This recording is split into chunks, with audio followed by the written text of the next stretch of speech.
Hello बच्चों, नमस्कार। मैं अजीम खान। बेटे मोशन मंच पर आपका स्वागत है। और बेटे आज अपन एक अगला टॉपिक लेकर आए हैं, वो होगा बायोडायवर्सिटी का पार्ट 3। तो बेटे यहाँ पर जो टॉपिक चल रहा है, ये टॉपिक हमारा है बायोडायवर्सिटी। जहाँ आप ये समझ चुके होंगे कि बायोडायवर्सिटी का माने ये होता है बेटे कि भूमि के अलग अलग आवास में पाई जाने वाली पौधे व जंतुओं की अलग अलग जातियाँ, तो ये कहलाती है बायोडायवर्सिटी। तो बेटे यहाँ पर अपन को ये देखना है कि बायोडायवर्सिटी के लॉसेज क्या हैं, या बायोडायवर्सिटी अगर नहीं होती तो बेटे या बायोडायवर्सिटी को किस किस से लॉस होता है। तो यहाँ आज अपन को इसमें डिस्कस करना है कि जैसे मानव के क्रियाकलाप हैं, या बेटे एग्रीकल्चर के लिए वनों की कटाई है, या फिर जो है फर्नीचर के लिए अतिदोहन है या ज़्यादा कटाई है। तो ये सारे के सारे कई सारे ऐसे मानव के क्रियाकलाप होते हैं जो बायोडायवर्सिटी को लॉस पहुंचाते हैं या इसको हानि पहुंचाते हैं। और जब बेटे किसी एरिया की बायोडायवर्सिटी अगर लॉस होगी तो उसका सीधा प्रभाव मानव पर भी पड़ेगा या मानव के विकास पर भी पड़ेगा। तो आइए बच्चों अपन यहाँ से शुरू करते हैं, यानी नेक्स्ट टॉपिक जो हमारा होगा ये होगा जैव विविधता की क्षति। यानी यहां पर अपन को ये देखना है बेटे लॉस ऑफ बायोडायवर्सिटी। इसे आप याद रख सकते हैं, लॉस ऑफ बायोडायवर्सिटी। यानी यहां आपको ये देखना है कि ऐसे कौन कौन से पार्ट है बेटे जो बायोडायवर्सिटी को लॉस करते हैं या बायोडायवर्सिटी को लॉस करेंगे। तो यहां पर आप देखिएगा कि सबसे पहला पॉइंट बेटे आपको याद रखना है कि कुछ नई जातियां पृथ्वी की जातियों से सम्मिलित होती है, लेकिन इनका कोई संदेह नहीं कि उनकी निरंतरता हानि हो रही है। तो ये भी आपको याद रखना कि कुछ नई जातियां पृथ्वी की जातियों में शामिल तो हो रही है, लेकिन उनकी निरंतरता हानि भी हो रही है। यानी बेटे ये ध्यान रखना कि अपन को देखना यह है कि पृथ्वी पर नई जातियां तो आती है, लेकिन मौजूद जातियों की भी निरंतर हानि होती जा रही है। ये ध्यान रखना, उन्हें रोका नहीं जा रहा, किन्हीं किसी कारण से बेटे पृथ्वी पर मौजूद जो अलग अलग जातियां हैं वह भी लॉस होती जा रही है। तो ये तो पहला पॉइंट है। सेकंड पॉइंट बेटे आपको याद रखना है कि हमारे ग्रह पर जैव संपदा भंडार में तेजी से हानि हो रही है। बेटे जैव संपदा भंडार यानी बेटे ऐसे जो जैसे मान लेते हैं भूमि के अंदर दबे हुए जो संपदा है, या बेटे जो एक तरह से वेल्थ है जिसको अपन कहते हैं, तो उसकी लगातार हानि होती जा रही है। जैसे पेड़ पौधे हैं, ये भी हमारी एक तरह से वेल्थ है बेटे। तो यहाँ पर कई सारी ऐसी क्रियाविधि अपन देखेंगे जिसकी वजह से भूमि पर मौजूद जो एक नेचुरल रिसोर्सेस है मानव के लिए, उनकी लगातार बेटे हानि होती जा रही है। नेक्स्ट आप देखिएगा कि इन हानि के लिए कौन जिम्मेदार है। तो इसके लिए मानव के क्रियाकलाप मुख्य कारण है। तो ये याद रखना बेटे कि जो जैव संपदा है इसके लॉस के लिए मानव की एक्टिविटी ही जिम्मेदार है। आज बेटे पुराने जमाने की बात करो तो बेटे घने जंगल हुआ करते थे किसी भी गांव के आसपास या सिटी के आसपास, लेकिन आज अपन क्या देखते हैं कि कई लंबी दूरी तक भी चले जाओ आपको घने जंगल नजर नहीं आएंगे, है ना। उसका रीजन क्या है? उसका रीजन मानव के क्रियाकलाप है कि उन्होंने बेटे अपने मकान बनाने के लिए या बेटे जो है खेती करने के लिए बड़े बड़े जंगलों की कटाई करना शुरू कर दिया, एक तरह से जो है जैव संपदा को नुकसान पहुंचाया। तो यहां आप देखिएगा बेटे कि मानव की क्रियाकलाप कौन कौन से हैं। तो मानव द्वारा प्रशांत उष्ण कटिबंधीय द्वीपों पर आवासीय बस्तियां स्थापित करने के लिए, आवासीय बस्तियां यानी कॉलोनीज बेटे आप देखते हो कि किसी भी शहर में बेटे बड़ी बड़ी कॉलोनियां काटी जाती है या वह प्रॉपर्टी को बेचा जाता है। तो शहर में जब जमीन बेटे समाप्त हो जाती है तो थोड़ा दूर बढ़ता है प्रॉपर्टी वाले, फिर वहां पर भी बेटे एक प्लानिंग की जाती है। तो धीरे धीरे आवासीय बस्तियां बसाने के लिए मानव ने क्या किया, जो प्रशांत उष्ण कटिबंधीय द्वीपों पर आवासीय बस्तियां स्थापित करने के लिए वहां के मूल पक्षियों की 2000 से अधिक जातियां विलुप्त हो गई। अब आप देखिएगा बेटे, क्योंकि ये तो आपको याद है कि ये जो जितने भी बेटे जंगली जानवर होते हैं, पक्षी होते हैं, इनका मेन आवास क्या है? इनका मेन आवास जंगल होता है। जब जंगलों की कटाई कर देंगे तो बेटे यहाँ पर रहने वाली जो जातियां हैं वो कहाँ जाएगी, वो हमारे घरों में तो आकर रह नहीं सकती, तो धीरे धीरे या तो वहां से स्थापित हो जाएगी और स्थापित होकर दूसरी जगह वो सर्वाइव नहीं कर पाएगी और मर जाएगी। तो बेटे यहाँ आपको याद रखना है कि जो प्रशांत उष्ण कटिबंधीय क्षेत्र है, इस क्षेत्र में मानव ने अपनी कॉलोनियां बसाने के लिए या मानव ने अपने मकान बनाने के लिए बेटे इस क्षेत्र को जो है नष्ट, मतलब इसके जंगल की कटाई कर दी। तो फिर यहाँ पर रहने वाले लगभग 2000 जो पक्षियों की प्रजातियां थी वो क्या हो गई, विलुप्त हो गई। तो बेटे ये भी तो मानव की वजह से हुआ। अगर मानव यहाँ पर ये कटाई नहीं करता या मानव इनके प्राकृतिक आवासों में कॉलोनियां नहीं बनाता तो बेटे ये पक्षियों की जो प्रजातियां हैं ये नष्ट नहीं हो पाती। आगे आप देखिएगा बेटे नेक्स्ट नंबर 5, यानी ये है IUCN, जिसको बेटे मैं पहले बता चुका हूं, international union for conservation and natural resources.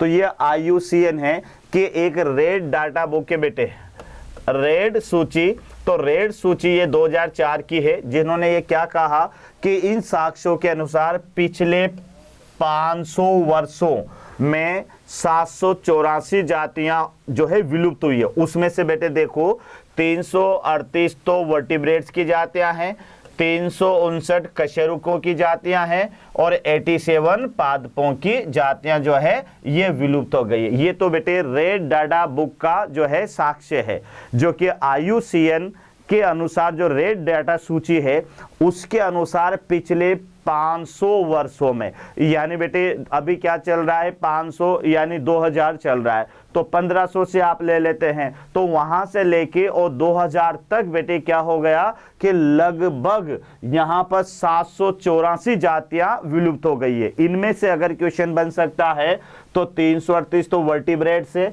जिसके अंदर बेटे मछलियां हैं, है ना, उसके अलावा जो है एम्फीबिया है, रेप्टिलिया है, एवीज और मैमल्स है। उसके अलावा बेटे 359 में अकशेरुकी है, जिसमें प्रोटोजोआ से लेके और इकाइनोडर्मेटा तक आपको याद रखना है, और 87 जातियां जो है वह पादपों की है। तो ये तो रेड डाटा सूची के अनुसार है, जो कि IUCN ने 2004 में जो है प्रदर्शित की। यहां तक क्लियर। नेक्स्ट नंबर पर आप याद रखना बेटे कि नई विलुप्त जातियों में, अब देखो बेटे ये भी बहुत इंपॉर्टेंट है, याद रखना, नई विलुप्त जातियों में मॉरिशस का तो डोडो, ये याद रखना बेटे, यानी अभी हाल ही में जो जातियां विलुप्त हुई है उसमें बेटे मॉरिशस का तो डोडो और अफ्रीका का क्वेगो और ऑस्ट्रेलिया की थाइलेसीन और रूस की स्टेलर समुद्री गाय और बाली और जावा तथा कैस्पियन के बाघ, ये 3 जातियां जो है इसमें शामिल है।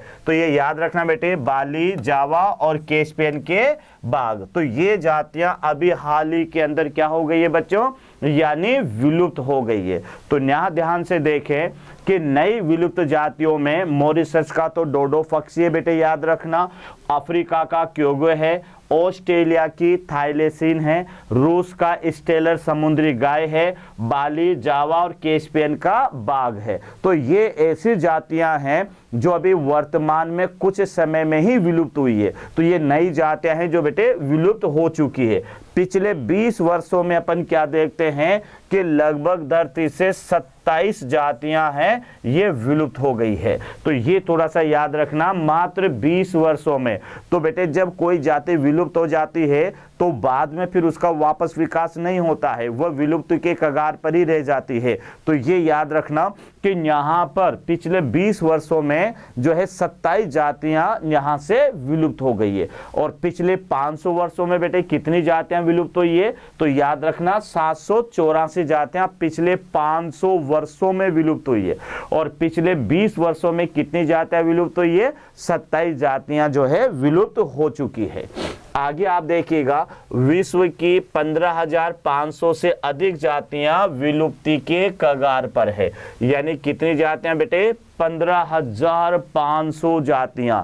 ये इंडेंजर्ड स्पीसीज है बेटे, जिनको अपन संकटग्रस्त जातियां कहते हैं, यानी कगार पर है। तो ये जातियां क्या कहलाती है, ये कहलाती है संकटग्रस्त जातियां, संकटग्रस्त जातियां। तो ये याद रखना, ये जातियां कहलाती है संकटग्रस्त जातियां। तो बेटे याद रखना, तो इसमें विश्व की कितनी जातियां हैं? 15,500 से ज्यादा जातियां जो है वो अभी बेटे संकट काल है, यानी संकट के जो है कगार पर है या विलुप्ति के कगार पर है इस समय। अब इसमें देखो 12% तो बर्ड्स की जातियां हैं, 23% बेटे स्तनधारी हैं और 32% उभयचारी हैं और मतलब 31% आवर्तबीजी की जातियां विलुप्ति के कगार पर है। तो ये भी डाटा आपको याद रखना है कि बेटे 15,500 जातियां जो विलुप्ति के कगार पर है, उसमें परसेंटेज वाइज आप देखोगे तो 12% तो पक्षियों की जातियां हैं, उसके अलावा बेटे 23% स्तनधारियों की जातियां हैं, 32% उभयचारियों की जातियां हैं और 31% जो एंजियोस्पर्म प्लांट है उनकी जातियां हैं और ये जातियां जो है विलुप्ति के कगार पर हैं। तो ये बेटे आपको याद रखना है। आगे आप देखिएगा कि यहां दे रखा है बेटे जो जीवाश्म होते हैं उनके माध्यम से पृथ्वी पर जीवन के इतिहास का अध्ययन से हमें जाना कि जातियों की बड़े पैमाने पर हानि हम आजकल देख रहे हैं, ये मानव के आगमन से पहले भी होती थी। ये याद रखना बेटे कि यहां हम क्या देख रहे हैं कि बेटे आप देखिएगा डायनासोर है। अब डायनासोर क्या आपने और हमने देखा है क्या? नहीं देखा, लेकिन बेटे वो हमारे आने से पहले या मानव के धरती पर आने से पहले ही वह जाति विलुप्त हो गई। ऐसे कई सारी जातियां हैं इस धरती पर जो जीवाश्म के रूप में हमें यह पता लगता है कि यह जातियां मानव के विकास से पहले ही विलुप्त हो चुकी थी। तो याद रखना बेटे कि विलुप्ति ऐसा नहीं है कि मानव के आने के बाद ही जातियों का विलुप्तीकरण स्टार्ट हुआ, नहीं, ये जातियों का जो विलुप्तीकरण है या बेटे जातियां जो विलुप्त हुई है ये मानव के आने से पहले भी बेटा ऐसा होता था जिसमें कई जातियां जो है विलुप्त हो चुकी है। जैसे सीधा सा उदाहरण है डायनासोर का। डायनासोर बेटे अपने मूवीज वगैरह में तो देखा है लेकिन ऐसे तो नहीं देखा क्योंकि वह 14 करोड़ साल पहले ही विलुप्त हो चुका था मानव के आने से पहले। तो यहां पर एनसीईआरटी ये कह रही है कि कई जातियां ऐसी भी थी जो मानव के विकास से पहले ही इस धरती से क्या हो चुकी है? विलुप्त हो चुकी है। तो ये भी बेटे आपको याद रखना है। आगे आप देखिएगा कि लगभग 3 करोड़ यानी बेटे 3 बिलियन वर्ष पहले पृथ्वी पर जीवन की जो उत्पत्ति और विविधता यानी डाइवर्सन हुआ है। तो ये भी याद रखना कि 3 करोड़ वर्ष पहले पृथ्वी पर जीवन की उत्पत्ति और साथ में डाइवर्सिफिकेशन यानी जीवन की उत्पत्ति के बाद में बेटे यहां से जातियों का अलग अलग भूभाग पर फैलना यह डाइवर्टिफिकेशन कहलाता है। तो 3 करोड़ साल पहले इस धरती पर ऐसा माना जाता है कि बेटे जातियां यहां पर इवोल्व हुई और अलग अलग क्षेत्र में जाकर वह विकसित हो गई। फिर आगे देखिएगा बेटे पृथ्वी पर 5 बार जातियों का विलोपन की घटना देख चुके हैं और अब विलोपन कैसा चल रहा है? छठा विलोपन जो है वह प्रगति पर है। यानी बेटे मैं आपको बता दूं कि इस धरती पर 5 बार ग्रेट रिवॉल्यूशन हुआ है ना, भौमिक क्रांतियां आई और भौमिक क्रांतियों में यह होता है बेटे कि जब भी धरती पर कोई बड़ी आपदा आती है या धरती पर बेटे कोई बड़ा सा घटना घटती है उसे बेटे भौमिक क्रांति कहते हैं। और उस समय यह होता है कि जो उस समय कोई न कोई एक विकसित जाति जो है वह नष्ट होती है। जैसे बेटे अभी शुरू हाल ही में मेसोजोइक ईरा जब सिनोजोइक ईरा में बदला तो बेटे यहां पर ग्रेट रिवॉल्यूशन हुआ और उस समय डायनासोर जैसी जाति विलुप्त हुई। तो वैज्ञानिकों का मानना ऐसा है कि धरती पर बेटे ग्रेट रिवॉल्यूशन हुए होंगे और उस समय जातियां विलुप्त हुई होगी और अब जो आएगा वह छठा ग्रेट रिवॉल्यूशन होगा और उस समय भी बेटे जातियां विलुप्त होगी। लेकिन अब देखिएगा अब यह है कि ये छठा जो विलोपन है वो प्रगति पर है। प्रगति पर ऐसे है बेटे क्योंकि अब जो मानव के क्रियाकलाप हैं वह क्रियाकलाप जो है बेटे वह ज्यादा फास्ट है पहले की तुलना में। यही कारण है कि अब जातियों का जो विलुप्तीकरण है वो पहले की तुलना में बेटे ज्यादा तेज होता है। तो इस वजह से अपन कह सकते हैं कि जो छठा क्या कहते हैं बेटे विलोपन है वो प्रगति पर है, यानी जल्दी छठा विलोपन भी आने वाला है। और जब भी छठा विलोपन आएगा तो धरती से बेटे कोई ना कोई जाति विलुप्त होगी। क्लियर? तो ये यहां पर आपको याद रखना है। आगे देखिएगा बेटे कि आज जातियों का जो विलोपन दर है, ये ध्यान रखना बेटे, ये आज जो जातियों की विलोपन दर है मानव के अस्तित्व से पहले होने वाले विलोपन की अपेक्षा 1000 गुना ज्यादा तीव्र आंकी गई है। बेटे इस पर गौर करो आप ध्यान से। जैसा मैंने आपसे क्या कहा था कि विलोपन तो पहले भी होता था, लेकिन आज की जो विलोपन दर है वह मानव के अस्तित्व से पहले की जो विलोपन दर थी जातियों की, उससे 100 से 1000 गुना ज्यादा है। क्या मतलब निकलेगा इससे कि पहले जातियां बेटे धीमी तरह से विलुप्त होती थी, कोई किसी को खतरा नहीं था, लेकिन आज मानव के अस्तित्व के आ जाने के बाद मानव के द्वारा किए जाने वाले विभिन्न क्रियाकलापों के बाद तो ये देखा गया है कि धरती पर जो जाति का विलुप्तीकरण है वो बेटे वर्तमान में 100 से 1000 गुना ज्यादा है। तो ये बहुत ही इंपॉर्टेंट पॉइंट आपको याद रखना है बेटे। ये याद रखना है कि मानव से पहले और मानव के बाद तो बेटे कब ज्यादा जातियां विलुप्त हुई, तो याद रखना मानव के अस्तित्व में आने के बाद। तो बेटे एनसीईआरटी क्या बता रही है आपको कि आज की जातियों की जो विलोपन दर है वह मानव के अस्तित्व से पहले की जो विलोपन दर थी उससे बेटे 100 से 1000 गुना ज्यादा होती है। क्लियर? रीजन समझ में आ गया होगा कि जब मानव आ गया बेटे तो मानव ही सबसे बड़ा भूत है अभी वर्तमान समय में।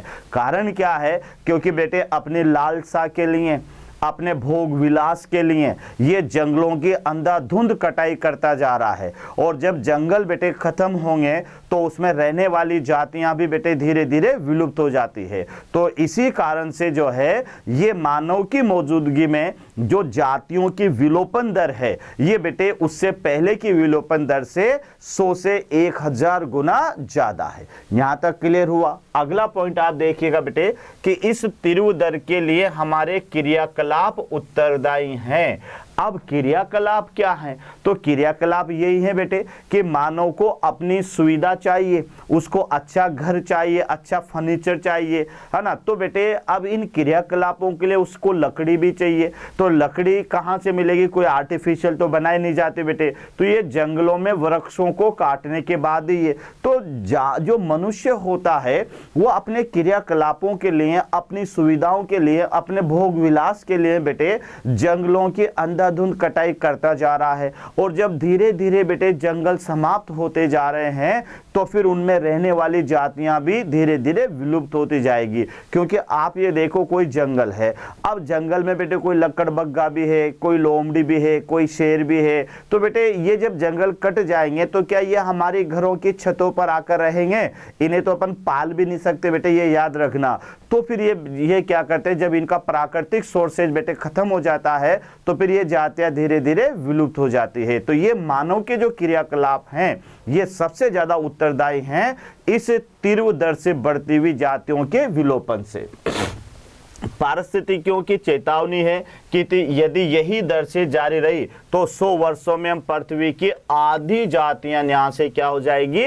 विलुप्त हो जाएगी। यानी बेटे कुछ वैज्ञानिकों का यह मानना है कि अगर यही जाति का विलुप्तीकरण इसी दर से अगर रहा और मानव के क्रियाकलाप इसी दर से आगे बढ़ते रहे तो 100 वर्षों में आपको यह देखना पड़ेगा कि धरती पर आधी जातियां क्या हो जाएगी? विलुप्त हो जाएगी। तो ये थोड़ा सा आपको याद रखना है बेटे कि आधी जातियां भी लगभग, अब आधी जातियों का विलुप्त होने का क्या कारण है बेटे? धरती शून्य हो जाएगी, याद रखना। यानी यहां पर जब आधी जातियां विलुप्त हो जाएगी तो बेटे धरती पर कई जो इंपॉर्टेंट जातियां हैं जिनकी वजह से मानव के लिए कई सारे उत्पादक प्राप्त होते हैं उनका भी लॉस हो जाएगा। तो ये थोड़ा सा याद रखना कि अगर ये जो चेतावनी है वैज्ञानिकों की कि अगर विलुप्तीकरण की दर इसी तरह से रही तो 100 वर्षों में धरती पर क्या होगा बच्चों? कि धरती पर जो जातियों की संख्या है वह आधी रह जाएगी, आधी जातियां विलुप्त होने के कगार पर आ जाएगी। तो ये आपको बेटे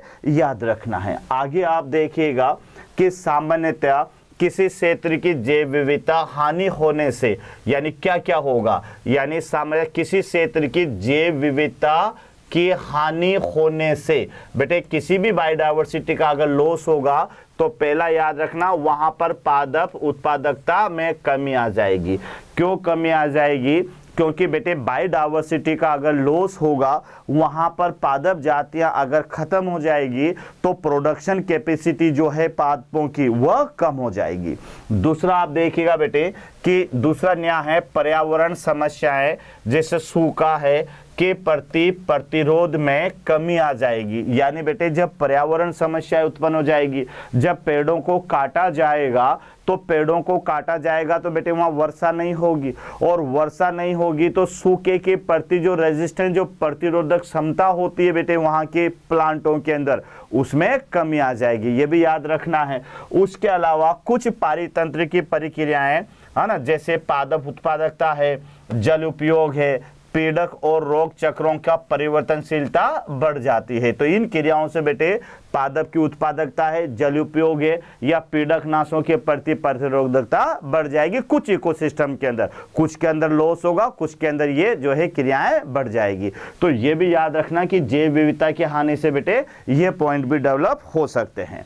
आगे आप देखिएगा अगला पॉइंट यहां पर है कि जैव विविधता की क्षति के कारण। अब ये बहुत इंपॉर्टेंट है बेटे, जैव विविधता की क्षति के कारण। यानी यहां अपन देखेंगे तो ये क्वेश्चन सीधा आ सकता है, क्योंकि टॉपिक ही क्या है हमारा, जैव विविधता की क्षति के कारण। यानी क्या क्या रीजन है, ये बहुत इंपॉर्टेंट है बेटे। तो ये रीजन मैं आपको बताऊंगा कि ये रीजन बेटे आवास भी हो सकता है, अति दोहन भी हो सकता है, नई जातियों का आक्रमण भी हो सकता है। ये सारी चीजें अपन यहाँ पर देखेंगे। तो वेरी वेरी इंपॉर्टेंट है बेटे इस लेसन का ये पार्ट।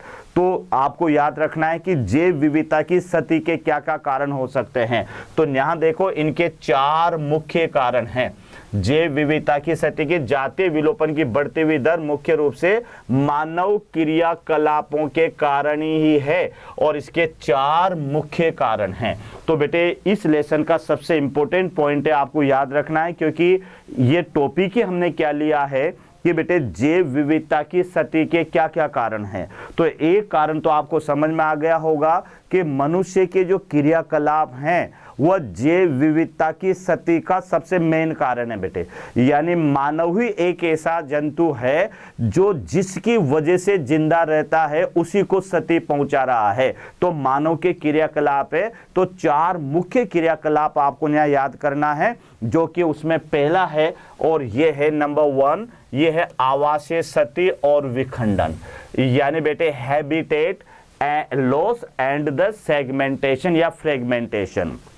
अब बेटे ध्यान रखना, क्या नाम है, आवासीय क्षति। तो मैं आपसे क्या बता रहा था कि अगर हम किसी प्राकृतिक जंगल में मौजूद पेड़ों को काट देंगे तो बेटे वहां पर रहने वाले जो जंतु हैं वो उनका आवास खत्म हो जाएगा, और जब उनका आवास खत्म हो जाएगा तो बेटे इसको कहते हैं आवासीय क्षति। उसके बाद में फिर क्या होता है बच्चों कि मानव अपनी सुविधा के लिए बड़े बड़े आवासों को छोटे छोटे टुकड़ों में तोड़ देता है। तो जो बड़े आवास में रहने वाले जंतु हैं, जिनका विचरण एक बड़े आवास में होता है, वो लॉस हो जाएगा बेटे। तो ये पहला रीजन है आवासीय क्षति और विखंडन। इन दोनों कारणों से भी बेटे बायोडायवर्सिटी को लॉस होता है या फिर जंगल में रहने वाली जातियों को लॉस होता है। तो मैंने क्या कहा आपसे कि एक तो बेटे वनों की कटाई कर दी जाएगी तो प्राकृतिक रूप से रहने वाले जंतुओं का आवास खत्म हो जाएगा, तो इसे तो आवासीय क्षति कहेंगे। और कभी कभी बड़े आवास को छोटे छोटे पार्ट में डिवाइडेड कर दिया जाएगा, तो जो बड़े आवास में विचरण करने वाली जातियां हैं उनका लॉस हो जाएगा, इसको कहेंगे विखंडन। तो बेटे आइएगा देखिएगा, तो यहां पहला दे रखा आवासीय क्षति। यह जंतु और पौधों के विलुप्तीकरण का मुख्य कारण है, ये याद रखना बेटे। आवासीय क्षति उष्ण कटिबंधीय वर्षा वनों से होने वाली आवासीय क्षति का सबसे अच्छा उदाहरण है। जैसा मैंने आपसे कहा था बेटे कि जो दक्षिण में उष्ण कटिबंधीय वर्षा वन है, वहां पर मानव ने अपने आवासीय कॉलोनियां बना ली, जिसके कारण बेटे वहां पर 2000 पक्षियों की जातियां विलुप्त हो गई थी, याद रखना। तो इसका मेन कारण है यह आवासीय क्षति का, क्योंकि अगर इनके प्राकृतिक आवास आवास को अपन उजाड़ देंगे तो बेटे ये वहां पर कैसे सरवाइव करेंगे। तो पहला कारण जो है बायोडायवर्सिटी का वो है आवासीय क्षति या और विखंडन। तो बेटे याद रखना क्या बोला है, पहला रीजन आवासीय क्षति। तो आवासीय क्षति में भी मनुष्य के क्रियाकलाप सबसे मेन कारण रहेगा, याद रखना। और यह आवासीय क्षति बायोडायवर्सिटी लॉस का सबसे मेन कारण है। और इसका सबसे अच्छा उदाहरण क्या है बेटे कि उष्ण कटिबंधीय वर्षा वनों में जब मानव ने आवासीय कॉलोनियां बना ली तो बेटे वहां पर 2000 पक्षियों की जो जातियां हैं वह विलुप्त हो गई। 2000 पक्षियों की जातियां विलुप्त हो गई थी वहां पर, 2000 पक्षियों की जातियां यानी विलुप्त।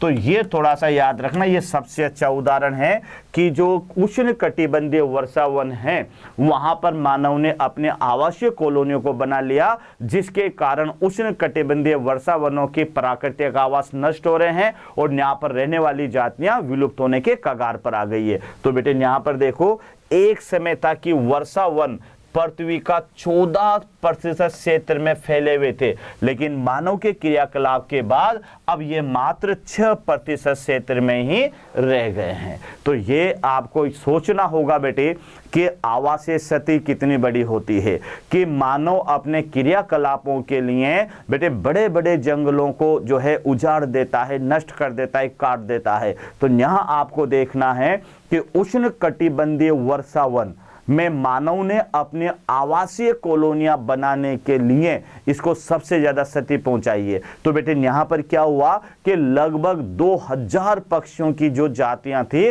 वो विलुप्त हो गई। तो बेटे याद रखिएगा कि पहले उष्ण कटिबंधीय वर्षा वन का 14% क्षेत्र में फैले हुए थे और अभी वर्तमान में अपन देखेंगे तो मात्र ये 6% क्षेत्र में ही आ गए। अब बताओ कितना ज्यादा लॉस हुआ है बेटे इन वर्षा वनों को। तो आगे देखिएगा बेटे यहाँ पर कि विशाल अमेजन, ये भी याद रखना बेटे, विशाल अमेजन वर्षा वन जिन्हें धरती का फेफड़ा कहा जाता है, ये याद रखना बेटे, बहुत ही इंपॉर्टेंट है। यानी विशाल अमेजन वर्षा वन याद रखना, जिन्हें क्या कहा जाता है बेटे, धरती का फेफड़ा यानी बेटे लंग्स ऑफ द अर्थ कहा जाता है, जिसे विशाल होने के कारण इतना बड़ा था बेटे ये अमेजन के जंगल का तो नाम सुना होगा है ना, अमेजन फॉरेस्ट, बहुत बड़े बड़े जंगल हुआ करते हैं बेटे, इन्हें पृथ्वी का फेफड़ा भी कहते हैं। कई बार क्वेश्चन आ गया ऑब्जेक्ट। तो देखो यहां पर संभवतः करोड़ों जातियां निवास करती है, लेकिन इस वन को सोयाबीन की खेती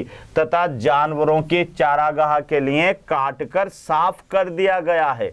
अब आप देखिएगा बेटे, जिसे धरती का फेफड़ा कहा जाता है उसे सोयाबीन की खेती करने के लिए और पक्षियों की चारागाह बनाने के लिए इसके वनों को काटकर नष्ट कर दिया गया है। तो कितनी बड़ी यहां पर यह क्षति हुई है। तो संपूर्ण आवासीय क्षति के अलावा, अब ये तो है बेटे आवासीय क्षति, तो आवासीय क्षति में आपको दो उदाहरण याद करने हैं। एक तो उष्ण कटिबंधीय वर्षा वन, इसको भी बेटे काट कर जहां ये 14% था वहां 6% में ही आ गया। और एक बेटे अमेज़न के जंगल, ये याद रखना, अमेज़न के वर्षा वन जिसे धरती का फेफड़ा कहा जाता है। तो इसे भी मानव ने सोयाबीन की खेती और पशुओं के लिए चारागाह के लिए इसको भी काटकर नष्ट कर दिया। जबकि उष्ण कटिबंधीय वर्षा वनों को किसके कारण नष्ट किया, आवासीय कॉलोनियां बनाने के लिए। तो ये तो उन जंतुओं की आवासीय क्षति हो गई। जो जंतु बेटे इन प्राकृतिक आवासों में निवास करते होंगे और जैसे उनके ये प्राकृतिक आवास नष्ट हुए होंगे तो बेटे वह जंतु भी विलुप्ति के कगार पर आ गए। दूसरा यहां पर देखो कि आवासीय क्षति के अलावा प्रदूषण के कारण भी आवास में फ्रेगमेंटेशन हुआ है, जिससे बहुत सी जातियों का जीवन जो है खतरा उत्पन्न हुआ है। फ्रेगमेंटेशन भी हुआ है बेटे। फ्रेगमेंटेशन का माने ये होगा कि किसी बड़े आवास को छोटे छोटे खंडों में तोड़ देना, तो उसको कहा जाता है फ्रेगमेंटेशन। बड़ा आवास से पार्टीशन कर दिया भाई, ये इसमें, तो जो बेटे पूरे आवास में विचरण करने वाले जंतु होंगे वो तो फिर सर्वाइव नहीं कर पाएंगे। तो बड़े आवास को छोटे छोटे खंडों में विभक्त कर देना, ये कहलाता है फ्रेगमेंटेशन या फिर जो है खंडन कहलाता है बेटे। तो यहां आप देखिएगा कि मानव क्रियाकलापों द्वारा बड़े आवासों को, ये याद रखना बेटे, मानव क्रियाकलापों द्वारा बड़े आवासों को छोटे छोटे खंडों में विभक्त कर दिया गया है। तो ये आपको यहाँ पर जानकारी लेनी है कि बेटे जो बड़े बड़े आवास थे वो मानव के क्रियाकलापों के द्वारा उन्हें छोटे छोटे, ध्यान रखना, खंडों में विभक्त कर दिया जाता है। जिन स्तनधारी और पक्षियों को अधिक आवास चाहिए, तो बेटे यहां पर आप देखिएगा कि मानव क्रियाकलापों द्वारा बड़े बड़े आवासों को छोटे छोटे खंडों में विभक्त कर दिया गया है। जिन स्तनधारियों को और पक्षियों को अधिक आवास चाहिए तथा प्रवासी या माइग्रेटरी स्वभाव वाले कुछ प्राणी बुरी तरह से प्रभावित होते हैं, जिनसे उनकी पॉपुलेशन में कमी होती है। तो बेटे ये मैं आपको यही बता रहा था कि मानव के क्रियाकलापों के द्वारा जो बड़े बड़े आवास होते हैं उन्हें छोटे छोटे खंडों में विभक्त कर दिया जाता है।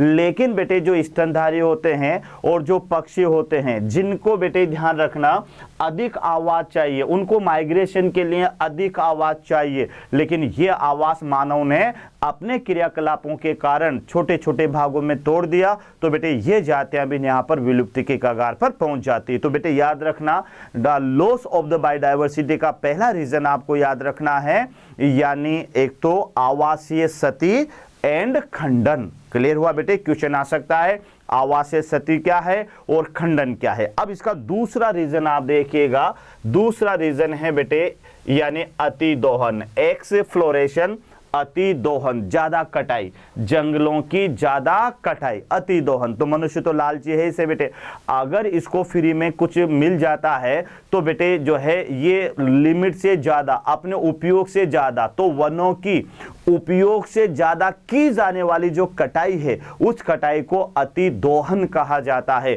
या जो बेटे जो भी प्राकृतिक सोर्सेस है उन्हें अगर अपन लिमिट से ज्यादा उपयोग में लेंगे, अननेसेसरी उन्हें उपयोग में लेंगे और उनके नष्ट होने का खतरा जो है उसको भी अपन नहीं सोचेंगे, तो ये एक अतिदोहन होगा, ये बेटे एक्सप्लोरेशन होगा। तो देखो यहां पर कि मानव या एक्सप्लॉइटेशन बोलते बेटे, मानव हमेशा भोजन और आवास के लिए प्रकृति पर निर्भर रहता है, लेकिन जब यह आवश्यकता लालच में बदल जाती है तो इस प्रकृति संपदा का अधिक दोहन, जिसको ओवर एक्सप्लॉइटेशन शुरू हो जाता है। तो ये थोड़ा सा समझना है कि बेटे बिल्कुल अपन जानते हैं कि जो मनुष्य होता है ये प्रकृति के ऊपर निर्भर रहता है। कई सारी ऐसी क्रियाएं हैं जो हमें प्रकृति से मिलती है, लेकिन उसकी आवश्यकता भी अपन पूरी करते हैं। लेकिन यही मानव की आवश्यकता अगर बेटे लालच में बदल जाती है तो फिर वो जरूरत से ज्यादा उन प्राकृतिक संपदाओं का उपयोग करने लगता है और धीरे धीरे ये प्राकृतिक संपदाएं नष्ट हो जाती है।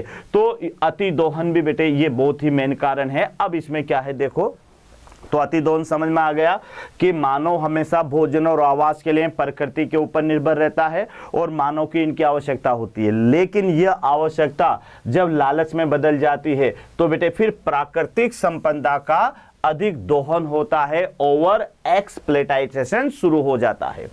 मानव द्वारा अतिदोहन से देखो बेटे पिछले 500 वर्षों में बहुत सी जातियां जैसे स्टीलर, समुद्री गाय, पैसेंजर कबूतर, ये क्या हो गए, विलुप्त हो गए। तो ये भी याद रखना, क्योंकि इनके आवासों को जब नष्ट कर दिया जाएगा तो बेटे फिर ये वहां से नष्ट हो जाते हैं। तो ध्यान रखना कि अतिदोहन से पिछले 500 वर्षों में बहुत सी जातियां विलुप्त हो गई, जिसमें एक तो दे रखा है स्टीलर समुद्री गाय और एक पैसेंजर कबूतर, ये बेटे विलुप्त हो गए। यहाँ पर आज भी बहुत सारी समुद्री मछलियां आदि जनसंख्या का शिकार के कारण कम होती जा रही है। और फिर बेटे अभी देखा होगा कि जो समुद्री मछलियां वो जरूरत से ज़्यादा बेटे वहाँ पर उनको पकड़ते हैं और पकड़ने के साथ ही जो उनके छोटे छोटे शिशु होते हैं उन्हें भी मार देते हैं। तो धीरे धीरे समुद्र के अंदर भी मछलियां कम होती जा रही है। तो ये बेटे यहाँ पर अतिदोहन है। अतिदोहन के बाद में दूसरा है विदेशी जातियों का आक्रमण, ये भी याद रखना बेटे, यानी जो है invention of the alien species, यानी बेटे किसी भी क्षेत्र में कोई अगर विदेशी जाति, विदेशी का माने कोई बाहरी जाति अगर आ जाएगी तो बेटे अगर वो बाहरी जाति, जैसे आपने देखा होगा एक्वेरियम के अंदर कि फाइटर फिश को अपन साधारण मछलियों में रख देते हैं तो वो जो फाइटर फिश होती है बेटे वो साधारण मछलियों को मार देती है। इसी तरह से अगर किसी एरिया के अंदर कोई बेटे बाहरी जाति को शामिल कर दिया जाता है तो वो बाहरी जाति वहां पर रहने वाली जो स्वदेशी जातियां हैं उन्हें धीरे धीरे खत्म कर देती है। तो यही यहां पर है कि अगर किसी एरिया की जो बायोडायवर्सिटी है वहां पर कोई बेटे एलियन स्पीसीज दूसरे क्षेत्र की जाति अगर आ जाती है तो ये जाति वहां पर रहने वाली जो मूल जातियां हैं उन्हें खत्म कर देती है, तो वह जातियां वहां से विलुप्त हो जाती है। तो आप देखिएगा बेटे कि जब बाहरी जातियां अनजाने में या फिर जानबूझकर किसी भी उद्देश्य से एक क्षेत्र में लाई जाती है तब उनमें कुछ आक्रामक होकर स्थानीय जातियों में कमी या उसके विलुप्ति का कारण बन जाती है। तो ये थोड़ा सा याद रखना बेटे कि यहाँ क्या दे रखा है, तीसरा कि विदेशी जातियों का आक्रमण।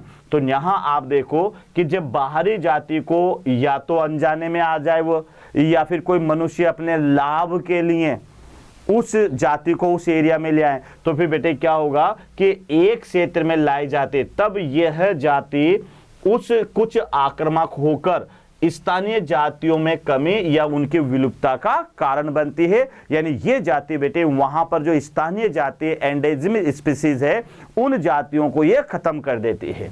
जैसे एक एग्जांपल यहां पर बता रखा है बेटे कि नील नदी की मछली जिसको नाइल पर्च के नाम से जाना जाता है, कि जब नील नदी की मछली नाइल पर्च को पूर्वी अफ्रीका की विक्टोरिया झील में डाला गया तब झील में रहने वाली जो पारिस्थितिकी रूप से बेजोड़ सिलचिड़ मछलियों की 200 से अधिक जातियां विलुप्त हो गई।